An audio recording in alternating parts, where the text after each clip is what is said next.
Fala galera, muito bom dia, sejam bem-vindos mais uma vez ao podcast Spoilers da Vida e estamos quase chegando ao final dessa primeira temporada.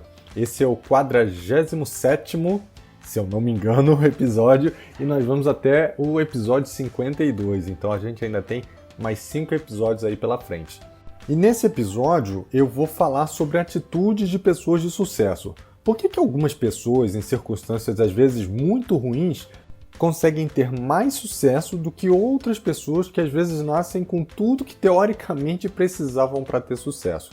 E primeiro eu vou falar, muito aí entre parênteses, com parênteses grande, o sucesso ele não é uma medida comum a todo mundo. O que para mim pode representar sucesso, para você pode não ter o mesmo significado. Por exemplo, para mim, ter tempo com a minha família, poder contribuir com as pessoas, seja com podcast, com uma aula, com uma mentoria, poder deitar na cama sem a preocupação de que eu deixei alguém na mão, para mim isso é um sinal de sucesso. Para outras pessoas, sucesso está relacionado a cargo, a salário, a viagens, a bens, o que também não é um problema, tá? Isso tudo está relacionado aos valores de cada um e a gente não pode julgar e nem achar que os outros são melhores ou piores porque o contexto da vida deles, as experiências e as crenças são totalmente diferentes, não é? Então, o que eu vou falar aqui são atitudes de pessoas que obtiveram sucesso, seja na vida pessoal, profissional, na carreira, em ter bens ou em qualquer outro significado que essa pessoa possa ter dado ao sucesso na vida dela, tudo bem? O primeiro deles é acordar cedo.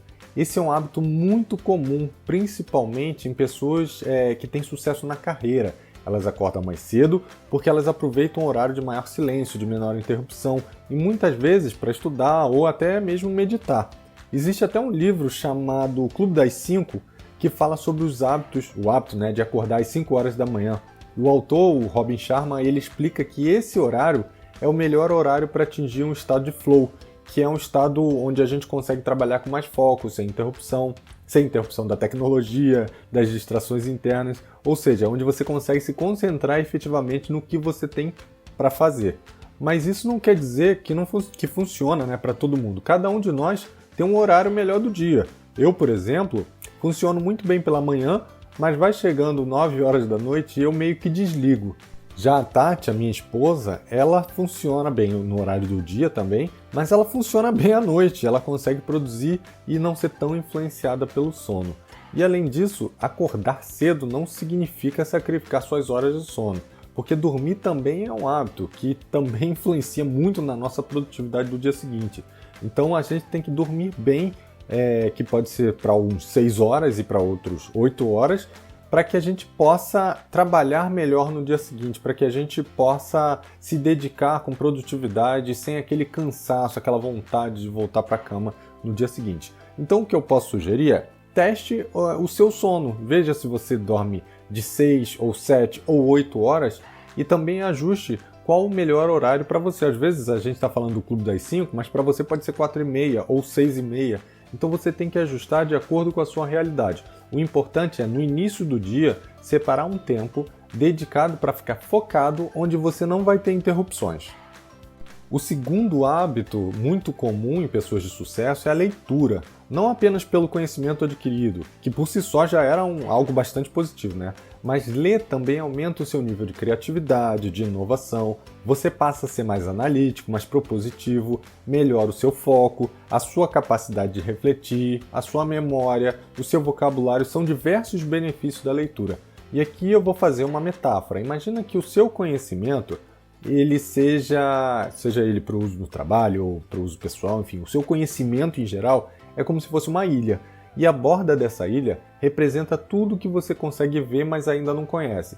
Então, quanto menos conhecimento, menos você sabe o que você não conhece. E conforme você vai aprendendo, você vai adquirindo conhecimento, mais a sua ilha aumenta. E, consequentemente, mais você vê novos conhecimentos surgindo. E não é que você tenha que aprender tudo ao mesmo tempo, muito pelo contrário. Isso às vezes é até uma armadilha do aprendizado, Você aprende tanto, vai aprendendo e não vai aplicando.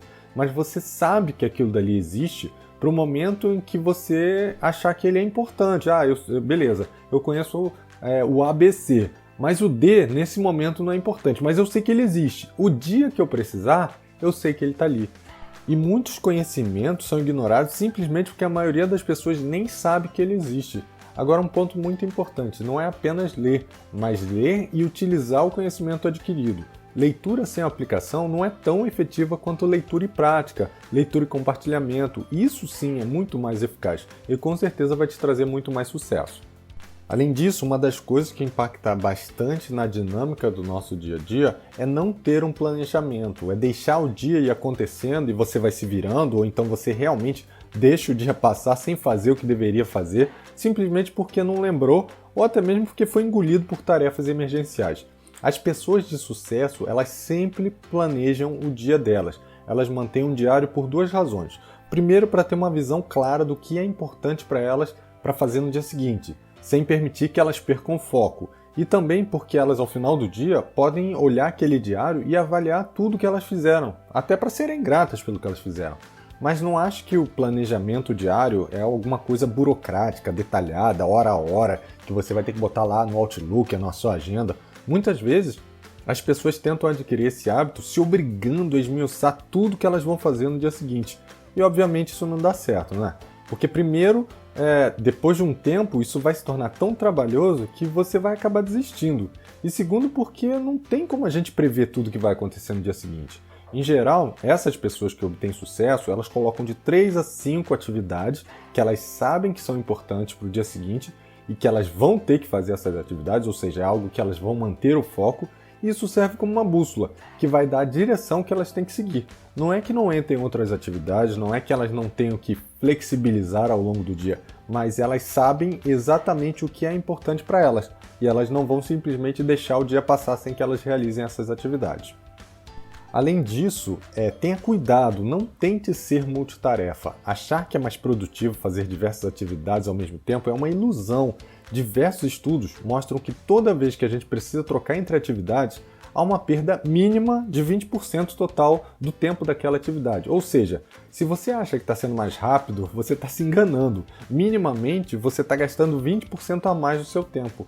E existe também um outro fator que eu já falei em alguns episódios anteriores, que é cada vez que a gente termina uma tarefa, a gente libera no nosso organismo dopamina, um neurotransmissor que faz com que a gente tenha sensação de prazer. Ou seja, quando você atua em diversas atividades ao mesmo tempo, você vai demorar mais tempo para sentir prazer no que você está fazendo. Se você for monotarefa, se você fizer uma a uma, conforme você vai terminando, você vai se automotivando, você vai sentindo mais prazer no que você está fazendo. A próxima prática, e assim, pode parecer até um pouco clichê falar corpo são, mente sã, mas a verdade é que a gente precisa nos preocupar também com a nossa saúde física. E para isso a gente precisa se manter ativo, fazer exercício regularmente, nos alimentar bem, e esse é um dos segredos das pessoas de sucesso. E muitas vezes a atividade em si acaba sendo um momento de reflexão também. Às vezes, quando eu estou caminhando na praia, é quando eu tenho as melhores ideias, é quando eu penso no conteúdo desse podcast, é quando eu consigo organizar minha cabeça para um dia ou para uma semana, é quando eu tenho um momento que me ajuda a relaxar. Então, essas atividades, elas podem ter um efeito colateral positivo também. Há também aqueles que usam a atividade como fonte para se desafiar e sair da sua rotina, do seu dia a dia, né? Muitas pessoas bem-sucedidas, seja no meio acadêmico, empresarial, elas são competidoras de triatlon, de decathlon, de corridas e até mesmo esportes mais radicais, como por exemplo alpinismo, parapente. E é claro, tem uma razão. Esse tipo de atividade, principalmente os dois últimos, coloca você em um estado de mindfulness. Você precisa estar totalmente focado no seu momento presente para que você possa ter o seu melhor desempenho e, em alguns casos, evitar até correr o risco de vida. A adrenalina, nesse momento, ela funciona como um catalisador desse estado, mas um cuidado que a gente tem que ter é que muitas vezes essa adrenalina ela pode se tornar viciante e as pessoas acabam buscando por desafios ainda maiores e que ponham ela em riscos mais sérios ainda. Por isso é importante saber dosar para que o remédio não se transforme em veneno, né? E o quinto hábito comum nessas pessoas de sucesso é a visualização do sucesso, ou seja, manter o seu pensamento no seu objetivo já atingido. Isso inclusive vem da PNL, da programação neurolinguística, e tem uma relação com o fato que o nosso cérebro libera uma série de neurohormônios que ajudam a regular as nossas emoções conforme nós pensamos. Só que o nosso cérebro ele não consegue distinguir um pensamento oriundo de um fato real, como por exemplo um acidente, de um pensamento simplesmente criado. Por exemplo, quando você está assistindo um filme de terror, o medo vem e você tem total consciência de que nada daquilo ali que está acontecendo é real. Por isso também que quando a gente lembra alguma coisa que aconteceu com a gente, geralmente a gente traz aquele pensamento de algo que já não existe mais, mas que aconteceu. Esse pensamento encadeia emoções que fazem uma mudança fisiológica no seu organismo. E é exatamente por isso que a gente visualiza o sucesso, porque as emoções positivas e as mudanças fisiológicas positivas vão acontecer como se você estivesse realmente vivenciando esse momento. Isso vai te motivar ainda mais para querer efetivamente chegar lá. E é por isso também que você já deve ter ouvido a frase: a jornada é mais importante que o destino. Exatamente porque você vai vivenciando o sucesso, seja fisicamente, seja no seu pensamento, durante a jornada, e não apenas quando você chegar lá no seu sucesso efetivo. Porque às vezes o seu sucesso pode levar anos para ser alcançado, mas você não pode passar esses anos se sentindo mal porque ainda não é bem sucedido. A próxima atitude é: tenha controle sobre as suas distrações. Essa é uma das atitudes mais importantes para quem quer ter sucesso. Ter controle das distrações, ainda mais em um mundo onde ela vive na palma da mão. O tempo que você gasta simplesmente zapeando canais de televisão, assistindo uma série, jogando no celular ou no videogame e até mesmo navegando nas redes sociais não volta. Esse tempo, por muitos, ele é considerado como desperdício. E isso também não quer dizer que você não possa gastar seu tempo dessa forma. Nós precisamos sim de algo que nos distraia, que a gente não tenha um foco, um objetivo, um propósito de estar fazendo. Algo que a gente simplesmente faça por uma recompensa imediata. Por isso que as pessoas de sucesso, elas definem o controle sobre a distração e não a eliminação da distração. Ter controle é saber determinar quanto e por quanto tempo você está disposto ou disposta a ficar ali na distração. Principalmente, não deixe que a distração venha no seu horário de maior produtividade. Lembra que eu falei lá no início que à noite eu desligo e que de manhã eu sou mais produtivo? Então, obviamente eu não vou botar uma distração no início do meu dia, no meio do meu dia. Mas à noite eu já consigo assistir um filme, ver uma série, ou navegar na minha rede social, ou ir para um joguinho, seja do celular, do computador. Isso porque naquele momento eu sei que eu não estou matando a minha produtividade. E além de controlar as minhas distrações, eu também tenho que saber controlar a negatividade. E quando eu falo negatividade, não é apenas a minha negatividade, porque muitas vezes a gente está bem, mas as pessoas ao nosso redor, elas não estão. Ou às vezes elas até estão bem, mas elas têm crenças, elas têm valores, elas têm vivências diferentes das nossas. E elas podem trazer uma negatividade para o nosso propósito. O mais importante é se blindar de pensamentos negativos, principalmente de pessoas que não estão vivenciando a mesma experiência que você. Imagina se você tem a ideia de empreender e está cercado de pessoas que acham que não vai dar certo por conta das suas próprias crenças e vivências. O país é um país corrupto, aqui para ser feliz você tem que ser funcionário público. São pensamentos de pessoas que têm vivências diferentes das suas. Se você se deixar levar por esses pensamentos negativos ou crenças dessas pessoas, eventualmente você vai deixar de empreender. Ou se, por exemplo, você quiser passar num concurso e tem alguém que fica o tempo todo falando para você: esse concurso é fraude, nunca vi ninguém que passou. Isso daí pode ser um balde de água fria na sua motivação. Então, às vezes, mais importante do que controlar a sua própria negatividade é se blindar contra as pessoas negativas ao seu redor. E não é se isolar dessas pessoas, ok?